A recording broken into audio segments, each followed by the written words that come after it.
lo dijo en la primera hora. 7:44 en la mañana, exploremos las propuestas de los candidatos y hay un rostro nuevo en la política partidista, no nuevo en el quehacer político y no nuevo en la parte de visibilidad pública, en la parte comunicacional, y me refiero a, además, un apreciado amigo, Javier Lazo Mendoza, que está acá con nosotros, visita nuestra mesa de trabajo. Javier, que es comunicador, tiene varios espacios de comunicación en este sentido, lo ha desempeñado durante buena parte de su vida, es escritor además, es un hombre vinculado justamente al ámbito intelectual, pero hoy ha tomado el camino de la política partidista y forma parte de la lista de asambleístas nacionales de la Alianza entre Revolución Ciudadana y Reto. Le damos la bienvenida a Javier Lazo Mendoza. Javier, bienvenido. Gracias, Fabricio. Buenos días, Andrea. Muchísimas gracias. Un gusto estar aquí, reencontrarnos tantos años. A ti y a mí nos une, Andrea, yo no sé, pero a ti y a mí nos une un color, ¿no? El azul, ¿no? Con el gris, con esa banda que cruza en el claro. pecho y que estamos en una hora horrorosa. No sé a dónde va a ir a parar Emelec. Veamos qué pasa este año. Bueno, a ver, ¿por qué Javier Lazo Mendoza opta por dar el salto a la política partidista como candidato? No había sido candidato nunca, es la primera vez. ¿Por qué? ¿Por qué hoy?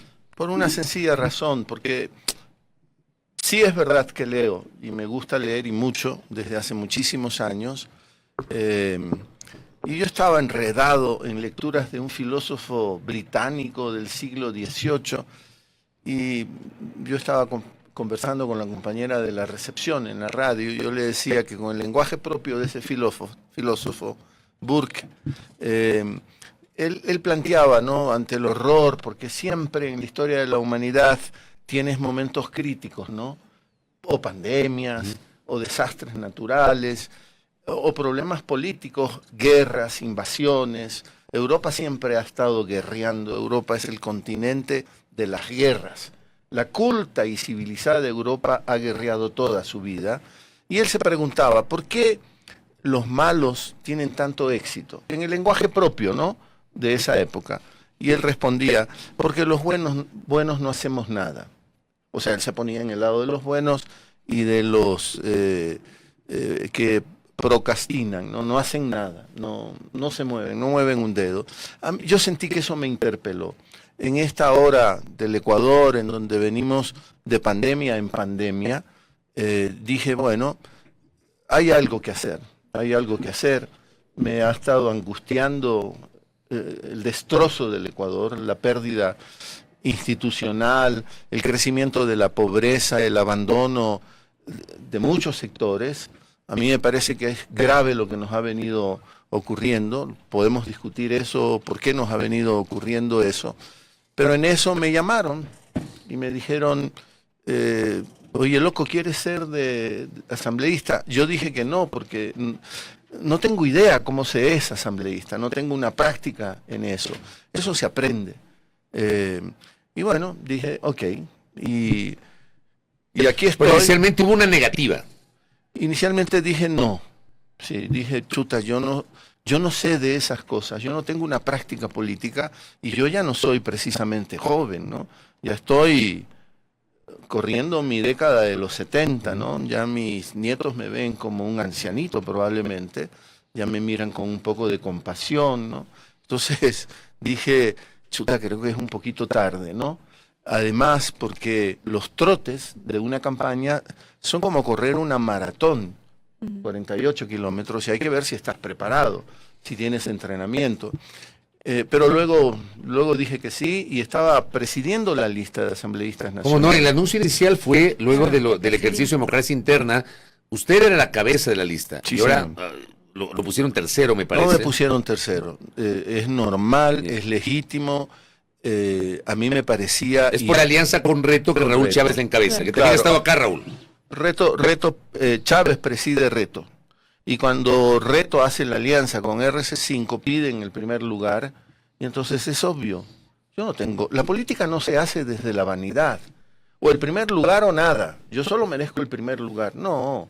La política se tiene que asumir con humildad. Teniendo claros los objetivos. Si estás por algún ideal, en mi caso yo me parece absurdo, y esto es un problema de América Latina en general, cómo hay estos niveles de inequidad en nuestros países, ¿no? Porque tú puedes recorrer Guayaquil, Quito, Cuenca, cualquier ciudad del Ecuador, y puedes encontrar zonas que parecen el primer mundo. Y al lado están esos bolsones de pobreza total.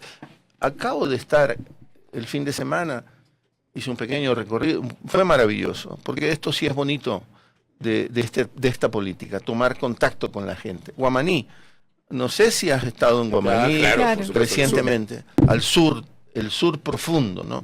No tienen nada los pobladores de Guamaní, y los funcionarios, siempre la respuesta es que hay que legalizarlos primero para poderles dar servicios. Si tienen luz, ellos mismos han puesto los postes de madera, no tienen agua que entra por sus casas, tienen que proveerse de otra manera, ninguna calle asfaltada.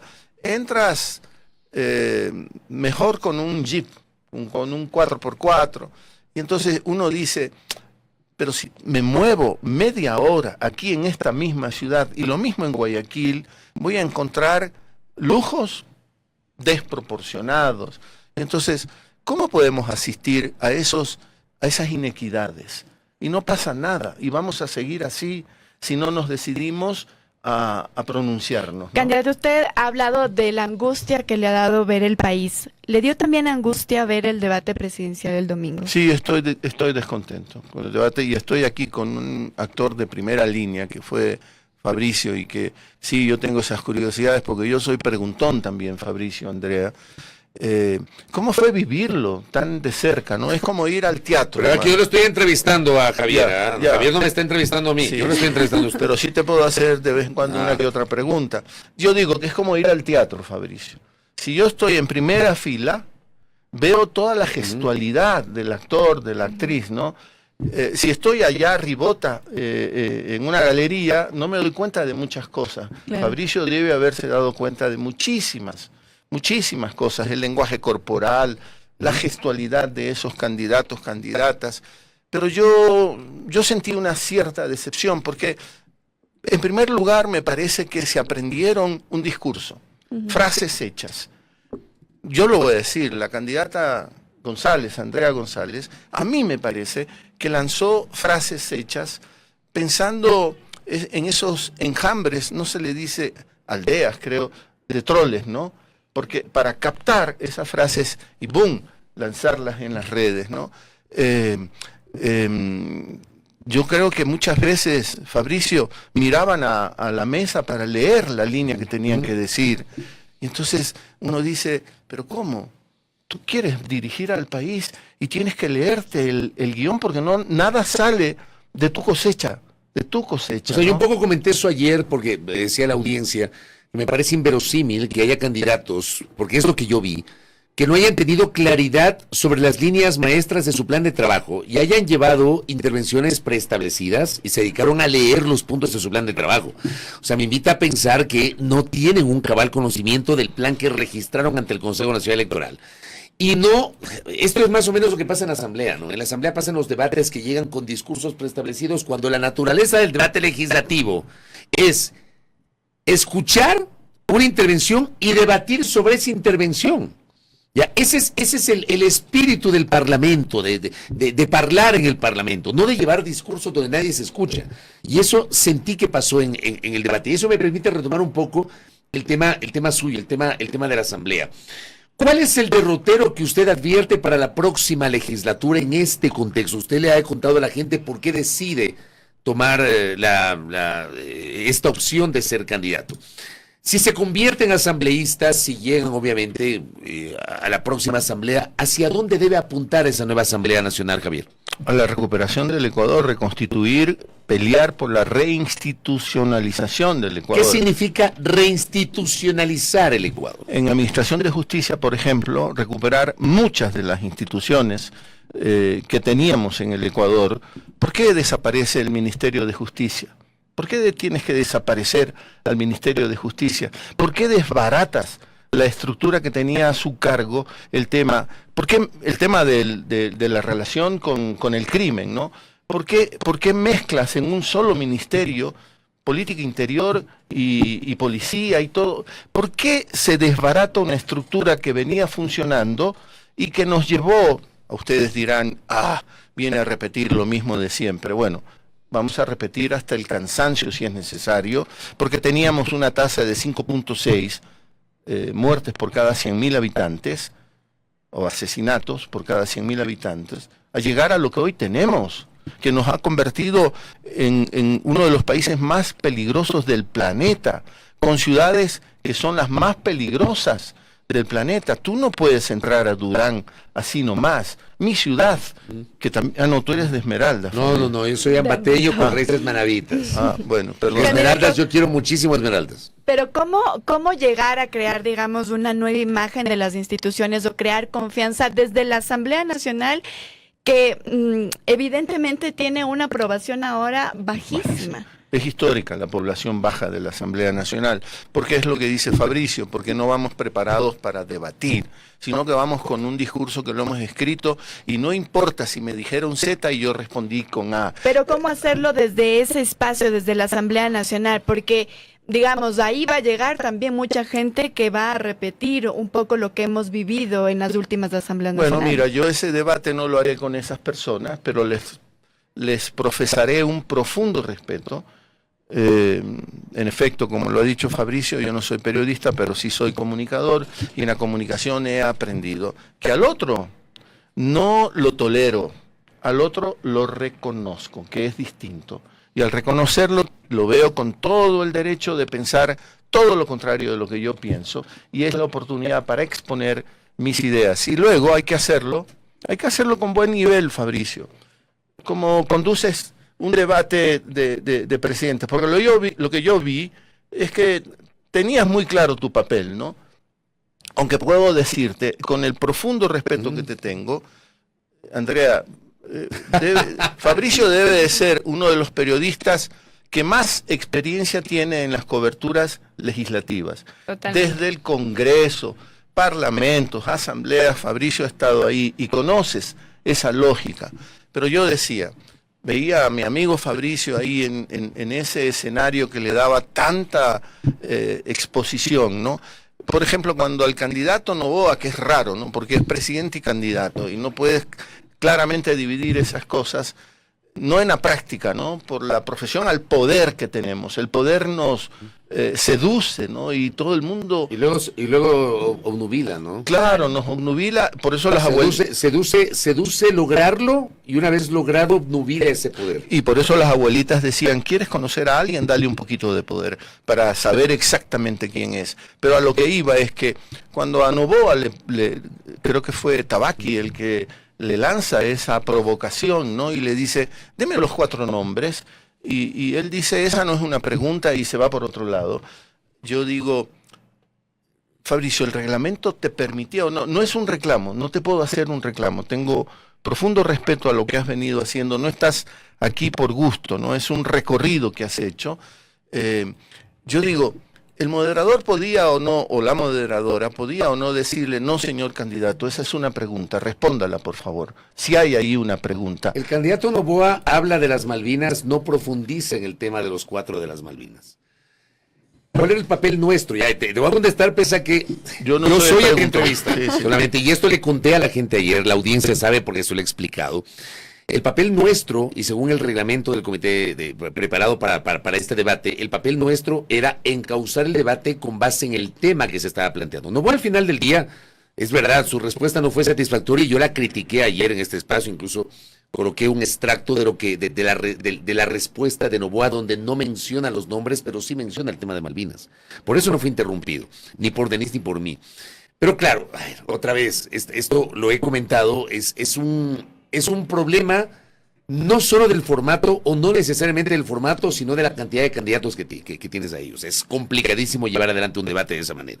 Pero, a ver, no quiero que nos desviemos, sobre todo en honor al tiempo, Javier. Javier ha señalado y hablado de reinstitucionalizar. Quiero entender hacia dónde apuntan.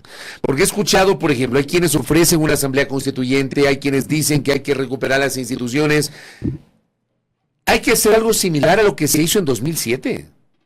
Lo de 2007 fue una cosa mucho más compleja y demanda un proceso muchísimo más largo, porque me estás hablando de la constituyente de Montecristi, ¿no es cierto? Y ahí... Claro, en 2007 hubo un proceso que comienza con la consulta popular para la instalación de una constituyente.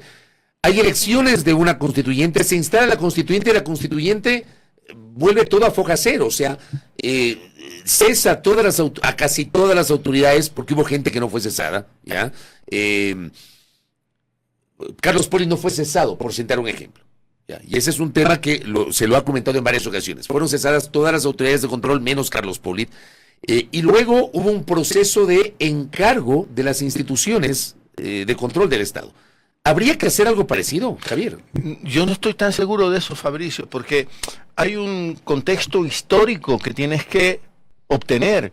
No olvides con qué cantidad de aprobación llegó Rafael Correa al poder que le daba la potestad política de iniciar el proceso que inició, porque tú puedes convocar a la constituyente si estás seguro de que vas a tener el respaldo, porque si no te vas a llevar un fiasco.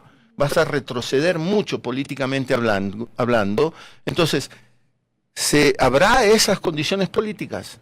¿Habrá un movimiento, una fuerza política que llegue con ese nivel de respaldo que pueda proponer una constituyente? Y el largo proceso que significa una constituyente, porque primero tienes que convocar, que el pueblo te apruebe en referéndum, la constituyente, elegir a los asambleístas que van a formar esa constituyente, todo el proceso de debates, aprobar la nueva constitución, la nueva institucionalidad y someterla a referéndum para que no quepa ninguna duda de su legitimidad. Es un proceso largo que necesita unos respaldos políticos que yo no los veo. No hay las mismas condiciones de 2007-2008. No las hay. Ha habido un desgaste político terrible. ¿Producto de qué? De esta polarización de la que tanto se habla, ¿no? Porque en el mismo debate, Fabricio, Andrea, hubo la omnipresencia de Rafael Correa. Qué sorprendente que es eso, ¿no? Rafael Correa no está casi ya 8 años, no es candidato a nada, no estaba en ese escenario del debate y fue el nombre que creo que más se mencionó en el debate, ¿no? La omnipresencia, la obsesión de muchos de los candidatos. Mira, la candidata González, vuelvo a ella, repitió no sé cuántas veces. Andrea González, claro. Sí. Es que había dos González. Porque había dos González, claro. solo para mejor precisar. Sí, tienes razón. Las dos son González. Me ofrezco disculpas. Andrea González, de Sociedad Patriótica, que antes estuvo con Fernando Villavicencio. Ella repitió 1000 veces que la Constitución ecuatoriana igualita a la de Venezuela. Qué mentira, qué falacia. No tenemos nada que ver con la Constitución venezolana. Tenemos profundas diferencias con la Constitución venezolana, lo que no quiere decir que no considere yo, por ejemplo, al pueblo venezolano un pueblo hermano. Pero ellos se han dado una Constitución en el contexto de Venezuela, con ese poder enorme que tenía Chávez, ¿no? No tienen nada que ver, no se parecen en nada la Constitución. Los venezolanos no le dan derecho a la naturaleza, por ejemplo, ¿no? Ellos no tienen la economía popular y solidaria, por ejemplo, ¿no? No tienen un montón de conceptos que sí tiene la Constitución ecuatoriana y que la venezolana no tiene. Pero se tenía que repetir eso como muletilla, ¿no? Para instalar esos mismos prejuicios, para seguir en esa práctica del odio.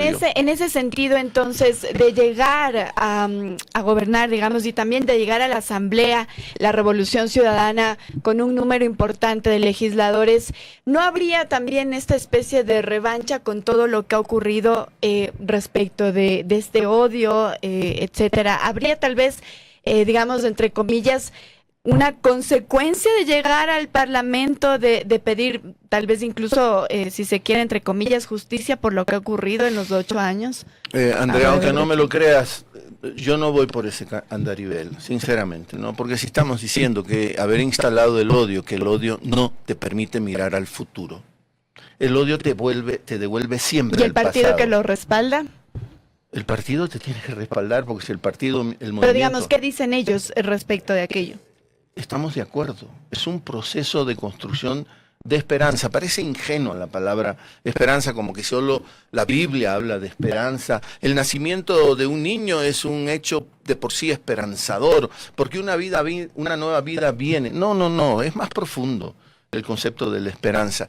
La esperanza te invita a la acción, porque la esperanza no te llega gratuitamente, tú la trabajas. Y hay que tener esperanza porque hay que pensar en el futuro. Hay que pensar en el futuro. Esperanza no es lo mismo que optimismo, porque el optimista no mira el contexto. La esperanza te hace mirar al contexto. Y nosotros tenemos que plantear un futuro esperanzador, pero así no porque nos vamos a poner a rezar todos juntos. No. Vamos a tener que trabajar duro, ¿no?, para salir de esta hora que es prácticamente un atasco, ¿no? Yo no quiero dejar de mencionar, Fabricio, perdóname, recordar a Saúl, a Josué, a Ismael y a Steven. 4 muchachos, niños, porque Steven tenía 11 años, que nos están clamando a la sociedad ecuatoriana que sepamos qué pasó con ellos. Yo no quiero que vuelva a suceder lo que sucedió con los hermanos Restrepo, ¿no? Santiago y Andrés, que fue más dramático, porque ahí ni siquiera aparecieron sus cuerpos. Claro, y se fue don Pedro Restrepo sin lograr saber qué pasó con sus hijos, sin lograr darle sepultura a sus hijos, a los hermanos Restrepo. Un par de cosas finales en honor al tiempo y muy puntualmente. ¿Les hizo ruido a ustedes en la campaña esta intervención de Ricardo Patiño hablando públicamente sobre el retorno de Correa y la liberación de Jorge Glass? Esto se hizo viral en su momento y como que no cayó muy bien en algunos dirigentes, líderes del movimiento. ¿A usted tampoco le cayó bien eso o usted coincide con la visión de Ricardo Patiño? Me quedo con lo primero que dijiste. No le cayó bien. Hizo ruido, porque, claro, hubo discusiones interiores al interior, ¿no? Pero hay que tomar en cuenta una cosa, Fabricio. Ricardo Patiño es un personaje histórico del movimiento, ¿cierto? Ricardo Patiño él mismo ha sufrido asilo y persecución. Él tuvo que irse a vivir a México y ha podido retornar porque no se movieron ninguna de las causas que le montaron a él y prescribieron, y por eso pudo regresar. Entonces yo entiendo desde la visión y desde las angustias de Ricardo Patiño que le hagan decir lo que dijo, ¿no? Entonces yo no lo critico por eso. Además le doy el espacio que él se merece porque, repito, es un personaje histórico del movimiento, pero no todo el mundo en el movimiento estuvo de acuerdo. ¿Por qué?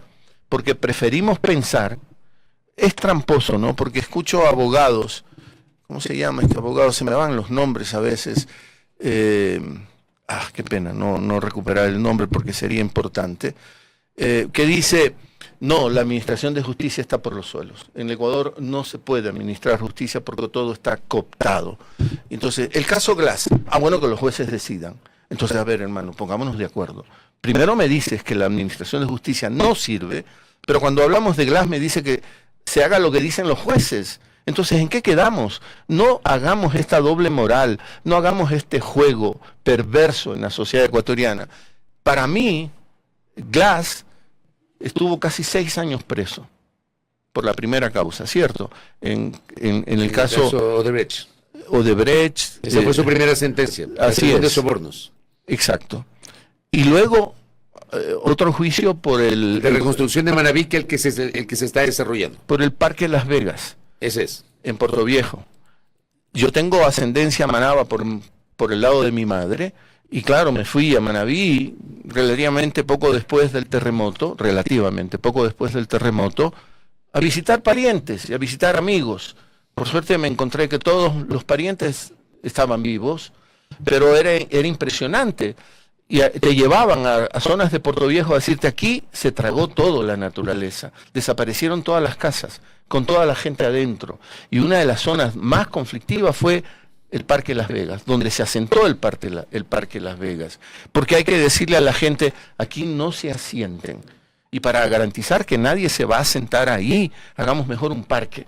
Era una necesidad de protección de la gente, y yo, si no se han ido a ver el Parque Las Vegas, yo los invitaría a que conozcan el Parque Las Vegas. Es un orgullo de los portovejenses, y por eso lo tienes que juzgar, por eso está preso.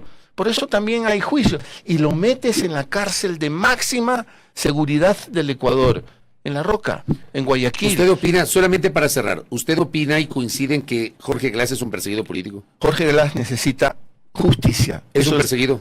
Es un perseguido político y necesita justicia. ¿Qué significa necesita justicia? Que haya unos jueces que... ¿Hay que revisar los procesos de Glass? ¿Usted plantea eso? Yo sí, planteo revisión de los procesos de Glass porque Glass merece justicia. Mira lo que acaba de pasar. Ahorita antes de venir a la radio revisé para que no me cojas en curva, revisé algunos temas. A Londra... Santiago. Le acaban de negar. Le negaron el habeas data. Le negaron el habeas data. Uno dice, ¿hasta cuándo estas persecuciones? ¿Hasta cuándo tienes la sensación de que la justicia está obedeciendo consignas, mandatos de un poder que lo ha cooptado todo? ¿Hasta cuándo? ¿Hasta cuándo nos dejan inermes? ¿Hasta cuándo esta sensación de que si te pasa algo y tienes un perfil medianamente político, te fregaste, hermano? Te fregaste. Los jueces no van a ver si hiciste o no hiciste, en qué circunstancias lo hiciste, sino que vas a tener que ser condenado, porque políticamente eso me están exigiendo. Correcto. Está bien. Suerte en la campaña en esta primera incursión en la política partidista. Dijiste dos preguntas, solo lanzaste una. No, pues la de Glass era la una y la otra ya me olvidé. Se me acabó el tiempo. No, Gracias. Muchas gracias a ti, Andrea, muchas gracias. Muy amable a Javier Lazo. Se me fue la otra pregunta, creo que ya no la tenía. A Javier Lazo, que ha estado con nosotros, candidato a asambleísta nacional por Revolución Ciudadana. Primera plana. Todas las noticias, todas las voces.